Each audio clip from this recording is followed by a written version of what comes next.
RTC ప్రభుత్వంలో విలీనం తర్వాత కార్మిక చట్టాలను అమలు చేయడం లేదని ఏఐటీసీ నాయకులు, ఆంధ్రప్రదేశ్ ప్రజా రవాణా ప్రభుత్వ డ్రైవర్స్ వెల్ఫేర్ అసోసియేషన్ ముఖ్య సలహాదారులు Peddireddy Satyanarayana, United workers association Kakinada depot కార్యదర్శి పిఎల్ రాజు పేర్కొన్నారు. కాకినాడ ఆర్టీసీ డిపోలో కార్మికులకు కార్మిక చట్టాలను ఖచ్చితంగా అమలు చేయాలని ఏఐటీసీ నాయకులు, ఆంధ్రప్రదేశ్ ప్రజా రవాణా ప్రభుత్వ డ్రైవర్స్ వెల్ఫేర్ అసోసియేషన్ ముఖ్య సలహాదారులు Peddireddy Satyanarayana, United workers association Kakinada depot కార్యదర్శి పిఎల్ రాజు పేర్కొన్నారు. శుక్రవారం యునైటెడ్ వర్కర్స్ అసోసియేషన్ కార్యాలయంలో జరిగిన విలేకరుల సమావేశంలో వారు మాట్లాడారు.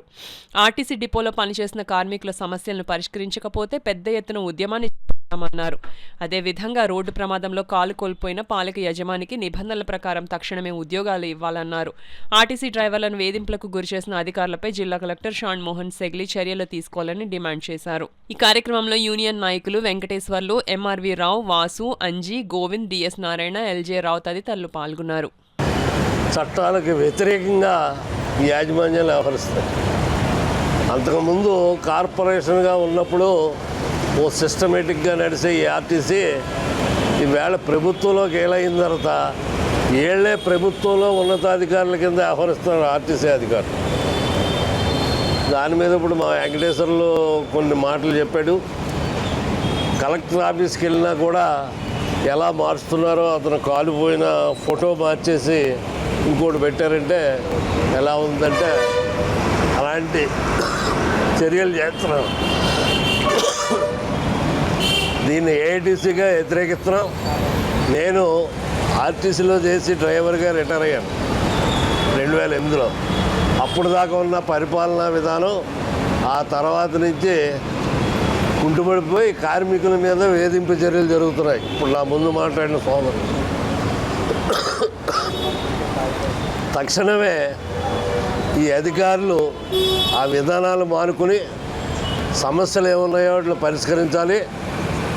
అలాగే జిల్లా ఉన్నతాధికారి అయిన గౌరవనీయులైన కలెక్టర్ గారు కూడా దీని మీద స్పందన చేసి ఈ కార్మిక సమస్యలు పరిష్కరించాలనేది ఈ సందర్భంగా ఏఐటీసీ పిఎస్ నారాయణగా అందరికీ విజ్ఞప్తి చేస్తాం.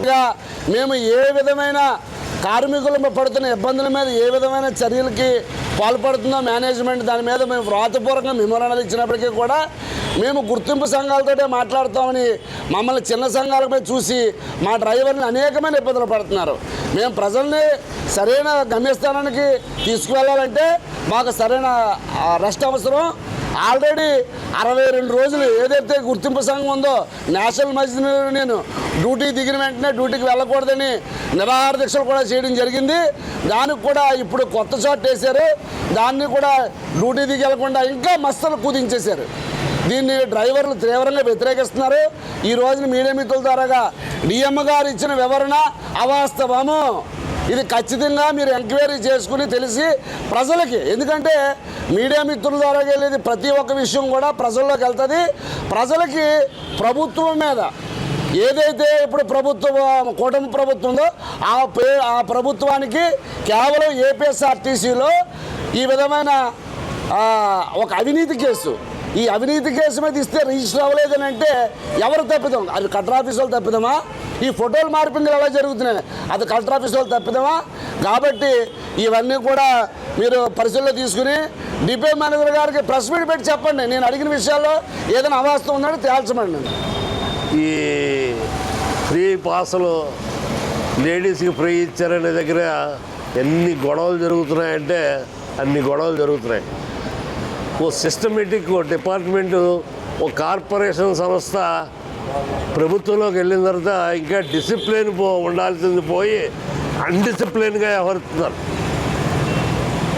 సామాన్య కార్మికుడు అన్డిసిప్లిన్గా ఎలా వ్యవహరించారని చెబుతారో అలాగే ఈ ఉన్నత అధికారులు అన్డిసిప్లిన్గా వ్యవహరిస్తూ ఉన్నారు. దాన్ని తక్షణం విరమించుకుని నిబంధనలకి విరుద్ధంగా ఏవైతే ఉన్నాయో వాటిని తొలగించాలి. నిబంధనల మేరకు కార్మికులు సమస్యలను పరిష్కారం చేయాలి. లేకపోతే దీని మీద కార్యక్రమాన్ని ఉధృతం చేస్తామనేది ఈ ప్రభుత్వ డ్రైవర్ల అసోసియేషన్ గౌరవ అధ్యక్షుడిగా, ఏఐటీసీ లీడర్గా ఈ యాజమాన్యానికి విజ్ఞప్తి చేస్తూ ఉన్నాం. ఇప్పుడు ఉన్న సమస్యలు పరిష్కరించాలనేది కోరుతూ ఉన్నాం.